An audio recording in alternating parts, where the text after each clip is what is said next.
দীর্ঘ 17 বছর পর প্রিয় নেতাকে এক পলক দেখতে এবং ঐতিহাসিক মুহূর্তের সাক্ষী হতে ঢাকায় ছুটছে মানুষ।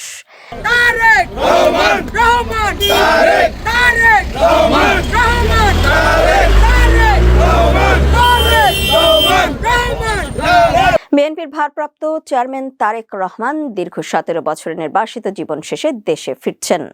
তার স্বদেশ প্রত্যাবর্তনকে ঐতিহাসিক ও স্মরণীয় করে রাখতে নানামুখী কর্ম পরিকল্পনা নিয়েছে বিএনপি।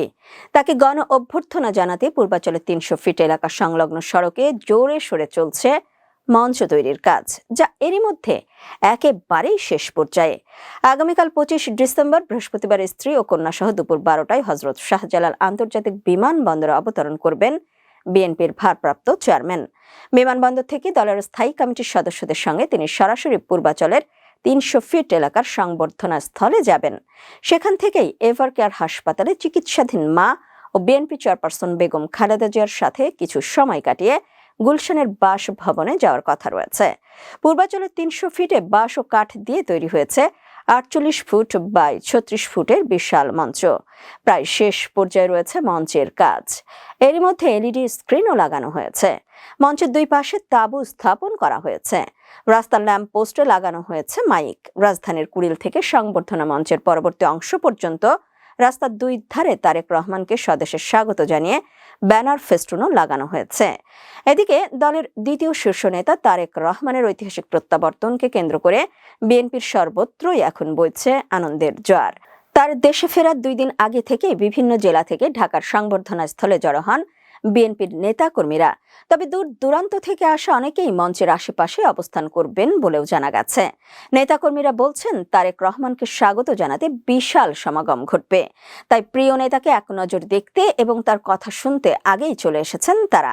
তারেক রহমানের নিরাপত্তার বিষয়টি মাথায় রেখে মঞ্চের কাজ তদারকি করছেন বিএনপি চেয়ারপারসন সিকিউরিটি ফোর্সের স্পেশাল সদস্যরা। মঞ্চের অদূরে পুলিশের উপস্থিতিও লক্ষ্য করা গেছে। পাশাপাশি টহল দিতে দেখা যায় সেনাবাহিনীকেও।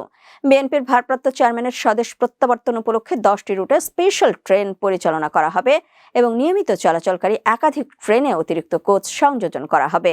বিমানবন্দর থেকে গুলশান পর্যন্ত তারেক রহমানের সার্বিক নিরাপত্তা নিশ্চিত করতে প্রধান নিরাপত্তা কর্মকর্তা হিসেবে ব্রিগেডিয়ার জেনারেল অবসরপ্রাপ্ত ডক্টর AKM শামসুল ইসলামকে দায়িত্ব দেওয়া হয়েছে। সরকারের আইন শৃঙ্খলা রক্ষাকারী বাহিনীর পাশাপাশি তারেক রহমানের নিরাপত্তায় নিয়োজিত থাকবেন চেয়ারপারসনের স্পেশাল সিকিউরিটি ফোর্সের সদস্যগণ। এছাড়া দলের বিশ্বস্ত নেতাকর্মীদের সমন্বয়ে একটি বিশেষ নিরাপত্তা টিম গঠন করা হয়েছে। 2007 সালের জানুয়ারিতে ক্ষমতা নেওয়া সেনা সমর্থিত তত্ত্বাবধায়ক সরকারের সময় দুর্নীতির অভিযোগে গ্রেফতার হন বিএনপির তৎকালীন সিনিয়র যুগ্ম মহাসচিব তারেক রহমান। 18 মাস কারাগারে থাকার পর 2008 সালের সেপ্টেম্বরে মুক্তি পান তিনি।